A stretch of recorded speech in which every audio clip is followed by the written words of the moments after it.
أعوذ بالله من الشيطان الرجيم.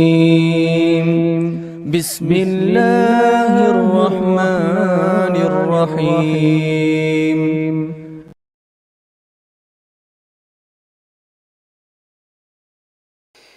بسم اللہ الرحمن الرحیم الحمد للہ رب العالمین وبہ نستعین وصلی اللہ وسلم علی سید الانبیاء والمرسلین وعلی آلہ واصحابہ اجمعین ومن تبعہم بإحسان الی یوم الدین اما بعد۔ آج کی اس نشست میں انشاءاللہ ایک اہم موضوع کی وضاحت ہوگی۔ موضوع یہ ہے کہ امام جب نماز پڑھاتے ہیں تو ان سے دو طرح کی چوک ہو سکتی ہے، بھول ہو سکتی ہے بحیثیت بشر۔ ایک یہ ہے کہ وہ جیسے یعنی رکوع اور سجود میں، قیام کی حالت میں جو جس ترتیب سے ادا کرنا چاہیے اس ترتیب میں اونچ نیچ ہو جائے۔ مثلا دوسری رکعت میں تشہد میں بیٹھنا ہے اور وہ حالت قیام کی طرف آ جائے۔ یہ ایک طرح کی چوک ہے۔ مجھے اس موضوع سے متعلق گفتگو نہیں کرنا ہے،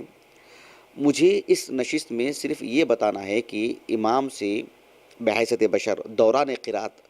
جب وہ کسی آیت کو بھول جاتے ہیں یا کسی آیت کو درست نہیں پڑھتے ہیں تو ایسی صورت میں انہیں لقمہ جو دیا جاتا ہے اس کی شرعی حیثیت کیا ہے، صرف یہ بتانا ہے۔ اور جب اس کی شرعی حیثیت ہے، جواز ہے، تو پھر اس کی کیفیت کیا ہے، کیسے دیں گے لقمہ اور کون دے گا لقمہ، یہ کچھ باتیں میں آپ کے سامنے رکھوں گا انشاءاللہ۔ اس کے لیے بنیادی بات یہ ہے کہ ایک امام کو اس بات کی مکمل کوشش کرنا چاہیے کہ وہ نماز کا طریقہ مکمل معلوم کرے، معلوم رہتا ہی ہے، یعنی دھیان دیں، توجہ سے پڑھائیں، اور پھر جو قرات کرتے ہیں اس میں بھی دھیان دیں اور پورے حفظ اور اتقان کے ساتھ کھڑے ہو اور پوری جانداری سے پڑھیں۔ یہ اس کا بنیادی طور پر خیال کرنا چاہیے۔ لیکن جب ایک امام سے چوک ہوتی ہے اور بحیثیت بشر کسی آیت کو بھول جاتے ہیں تو پھر ہم دیکھتے ہیں کہ کبھی کبھار کوئی 5ویں اور 6ویں صف میں ہوتے ہیں، وہیں سے لقمہ دیتے ہیں، اور پھر کیا سے کیا ہو جاتا ہے، آواز وہاں تک پہنچ نہیں پاتی ہے، پھر کوئی دوسرا آدمی، پھر تیسرا آدمی، کبھی 2-3 مل کے دے رہے ہیں۔ تو وہ ایک طرح سے مطلب ایک جو نماز میں جو حسن چاہیے، جو جمال چاہیے، اور جو خشوع اور خضوع کی جو کیفیت ہونی چاہیے وہ فوت ہو جاتی ہے۔ اللہ تعالیٰ نے قرآن مجید میں فرمایا سورۃ البقرہ میں وَقُومُوا لِلَّهِ قَانِتِينَ، یعنی عبادت جو انجام دینا ہے اللہ سبحانہ وتعالیٰ کے لیے، جو نماز پڑھنا ہے، اس میں ظاہری اعتبار سے بھی بہت ہی حسن چاہیے، اس میں مطلب زیادہ حرکت ادھر ادھر، اور جو ہے لقمہ دینے کی شکل میں بھی اس قدر 3 سے 4 لوگ دیں اور پھر اونچ نیچ ہو جائے، تو بالکل ہی نماز میں جو وقار ہو جاتا ہے وہ مجروح ہو جاتا ہے اس کا وقار۔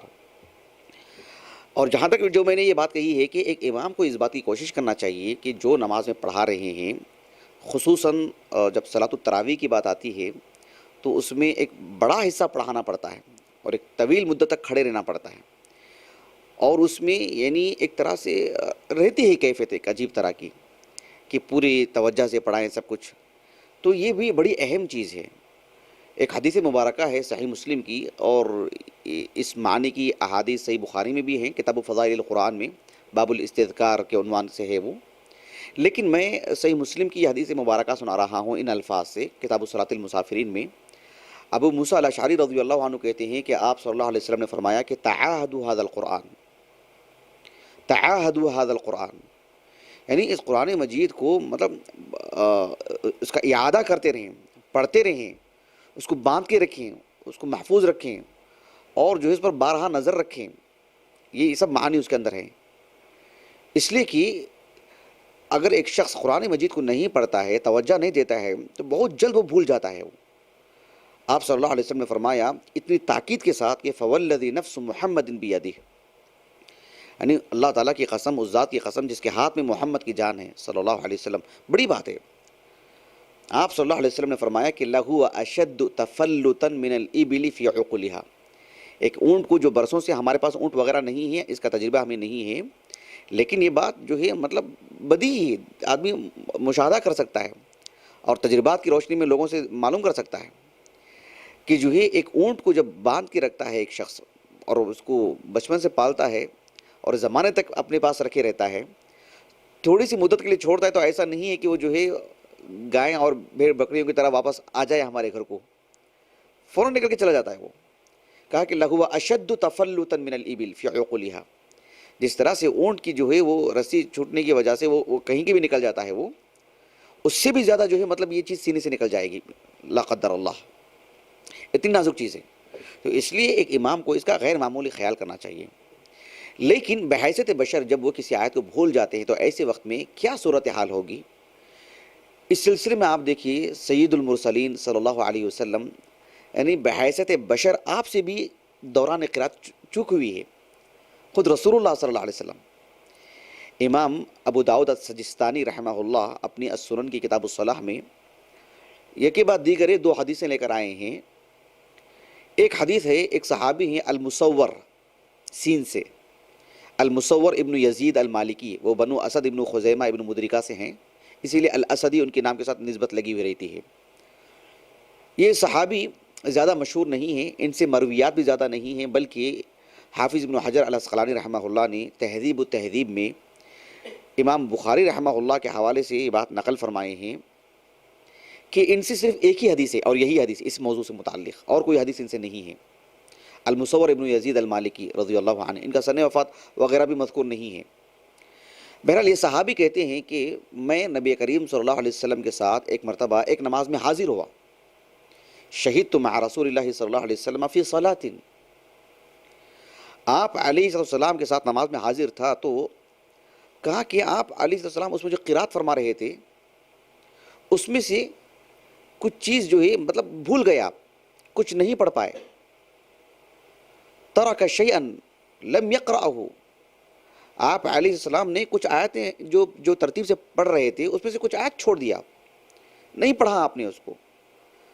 نماز کے بعد ایک صاحب نے اللہ کے رسول سے پوچھا صلی اللہ علیہ وسلم کہ ترکت آیت کذا و کذا، اے اللہ کے رسول آپ نے تو وہ اور وہ آیت چھوڑ دیے تھے نا؟ تو آپ صلی اللہ علیہ وسلم نے فرمایا کہ ہلا ذکرتنیہا یا ہلا اذکرتنیہا،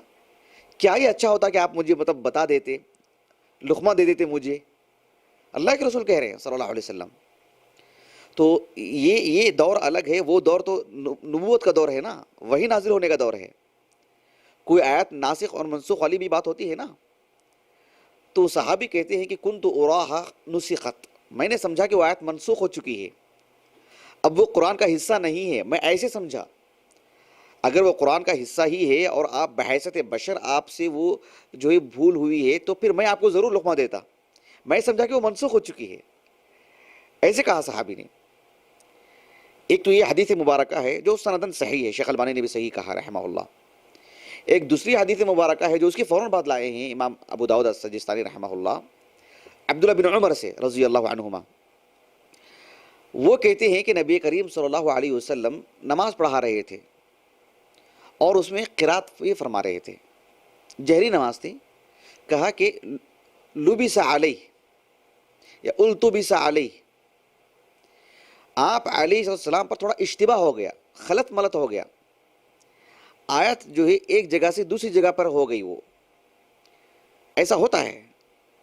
جب یہ چیز ہوئی تو نماز تو مکمل کی اللہ کے رسول نے صلی اللہ علیہ وسلم، نماز مکمل کرنے کے بعد ابی ابن کعب رضی اللہ عنہ، ان سے نبی کریم صلی اللہ علیہ وسلم نے نماز کے بعد پوچھا کہ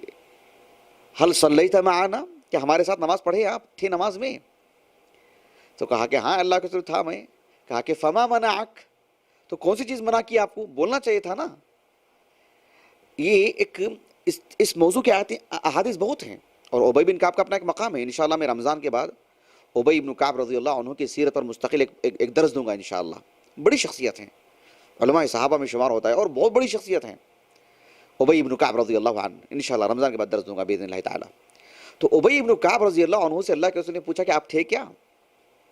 یہی حدیث مبارکہ حافظ ابن حبان رحمہ اللہ کی جو الصحیح ہے اس میں، اور امام ابو بکر البیہقی رحمہ اللہ کی السنن الکبریٰ میں بھی ہے، اس میں یہ الفاظ ہیں کہ نبی کریم صلی اللہ علیہ وسلم نے ابی بن کعب سے پوچھا کہ حل شہدت معنا، کہ ہمارے ساتھ تھے، حاضر تھے آپ نماز میں؟ ابی بن کعب نے کہا کہ ہاں تھا میں۔ تو آپ صلی اللہ علیہ وسلم نے صاف لفظوں میں کہا کہ فما منعک ان تفتحها علیہ، مطلب کیا چیز تھی جو آپ کے لیے رکاوٹ تھی؟ مطلب کون سی چیز تھی؟ کیا کوئی ڈر تھا یا کوئی خوف تھا یا آپ مطلب جھجک رہے تھے؟ کیا چیز تھی؟ مطلب کون سی چیز رکاوٹ تھی آپ کے لیے؟ آپ مجھے لقمہ دے دیتے، ایسے کہا اللہ کے رسول نے صلی اللہ علیہ وسلم۔ تو لقمہ دینے کی ایک شرعی حیثیت ہے۔ تو یہ دو حدیثیں ہی ہیں، ایسا نہیں ہے، اس موضوع سے متعلق بڑی مقدار میں احادیث ہیں اچھی خاصی، صحابہ کے آثار وغیرہ سب ملاتے ہیں تو ایک اور حدیث مبارکہ آتی ہے، وہ حدیث میں آپ کو سناتا ہوں، اس سے استدلال بعد میں بتاتا ہوں انشاءاللہ۔ وہ حدیث مبارکہ بہت معروف قصہ ہے، متفق علیہ، صحیح بخاری صحیح مسلم دونوں میں وہ حدیث موجود ہے۔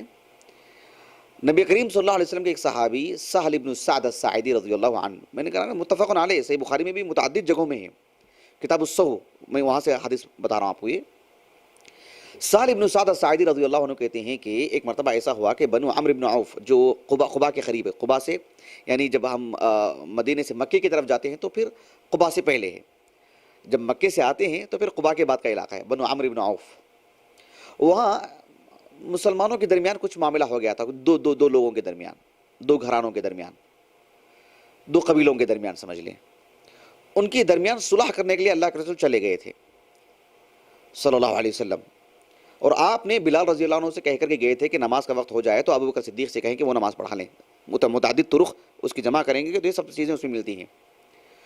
ظہر کی نماز کا وقت ہو گیا، آپ علیہ السلام نہیں تھے، بلال رضی اللہ عنہ نے اذان دیا ابو بکر صدیق رضی اللہ عنہ سے کہہ کر کے، اور ابو بکر صدیق رضی اللہ عنہ کو بلایا کہ آپ نماز پڑھائیں، اور وہ نماز پڑھانے کے لیے کھڑے ہو گئے۔ معروف قصہ ہے، مجھے اس میں جانا نہیں ہے، اس حدیث سے تو کئی مسائل مستنبط کیا اہل علم نے۔ تو بلال رضی اللہ عنہ اقامت دی اور وہ نماز پڑھا رہے تھے، دوران نماز اللہ کے رسول آ گئے۔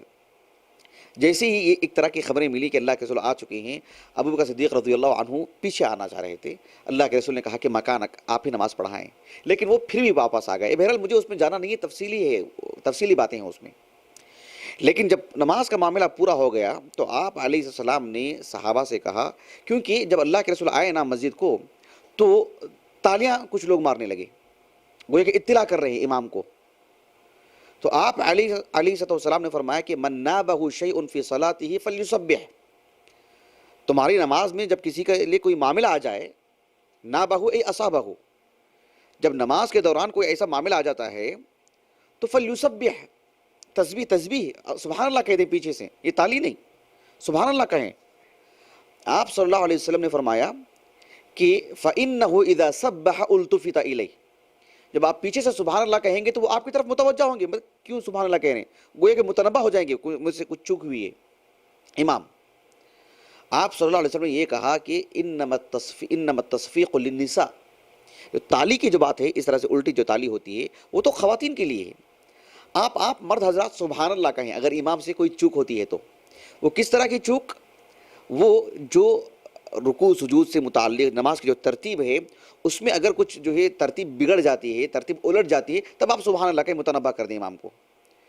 تو اس حدیث کو رکھ کر کے بھی کچھ اہل علم نے یعنی نماز میں دوران قرات اگر غلطی ہوتی ہے تو لقمہ دے سکتے ہیں، اس سے استدلال کیا ہے، کیسے میں ابھی بتاؤں آپ کو انشاءاللہ۔ تو 3 حدیثیں میں نے آپ کے سامنے رکھی ہیں۔ ابھی دیکھیے اہل علم کے کچھ اقوال میں آپ کو بتاتا ہوں۔ امام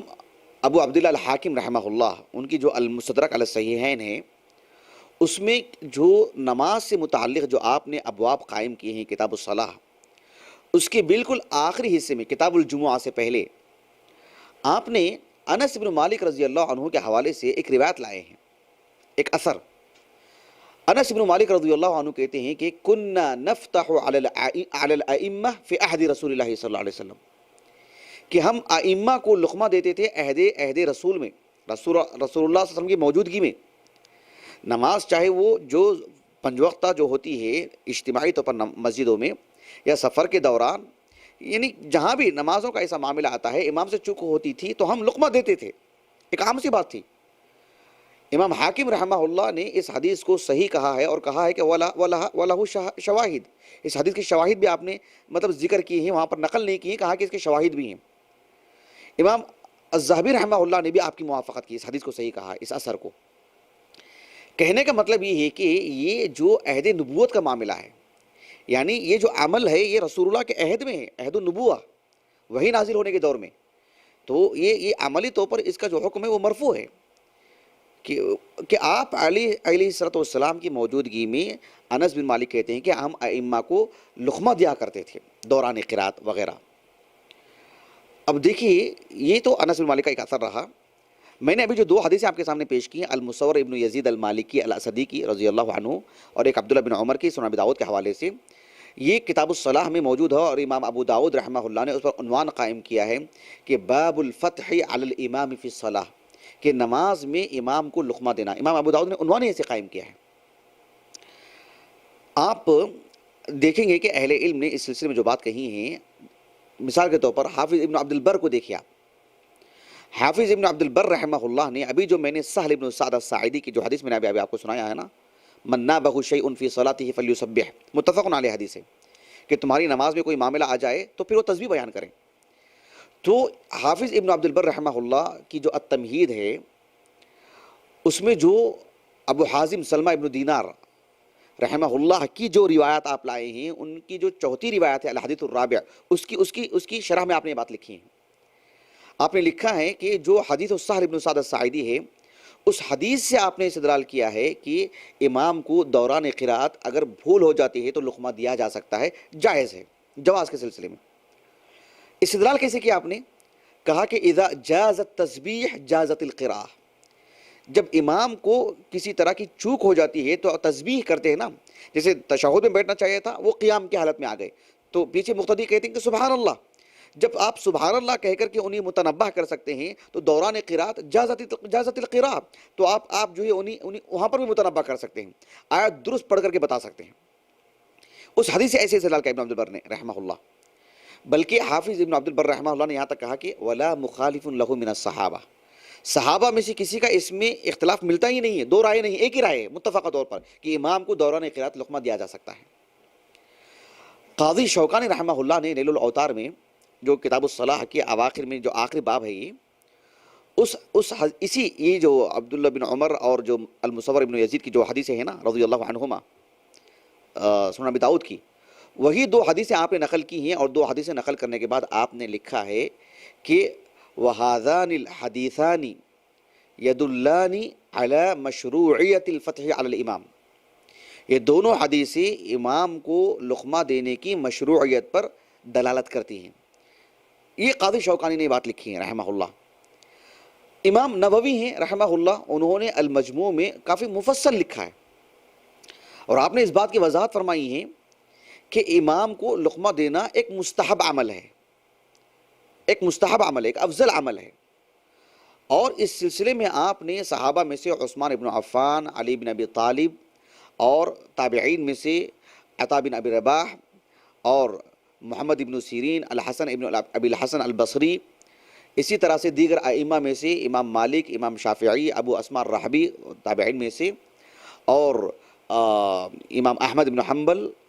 اسحاق بن راہوی رحمہم اللہ اجمعین، ان سب اصحاب علم کے آپ نے نام وہاں پر لکھے ہیں کہ ان سب کا یہی موقف ہے، گویا کہ ایک متفقہ معاملہ ہے، یہ ایک متفقہ معاملہ ہے۔ اس سلسلے میں کچھ اہل علم کے اس سے ہٹ کر کے بھی موقف معلوم ہوتے ہیں، کچھ اور موقف معلوم ہوتا ہے۔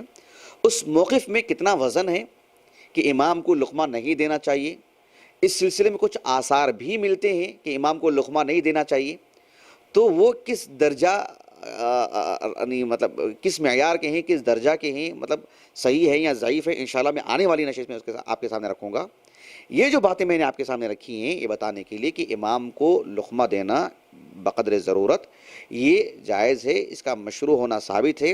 خود رسول اللہ صلی اللہ علیہ وسلم کے لیے یہ معاملہ ہوا ہے،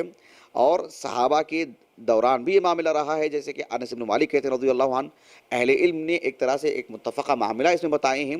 اس کے باوجود بھی ایک دوسرا موقف ہمیں ملتا ہے، لیکن وہ موقف میں کس درجے کا وزن ہے،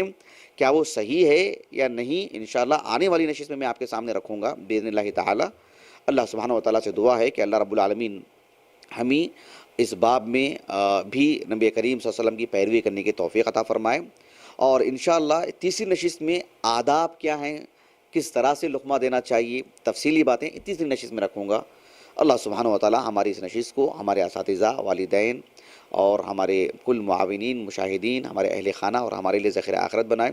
سبحانک اللہم و بحمدک، اشہد ان لا الہ الا انت، استغفرک و اتوب الیک۔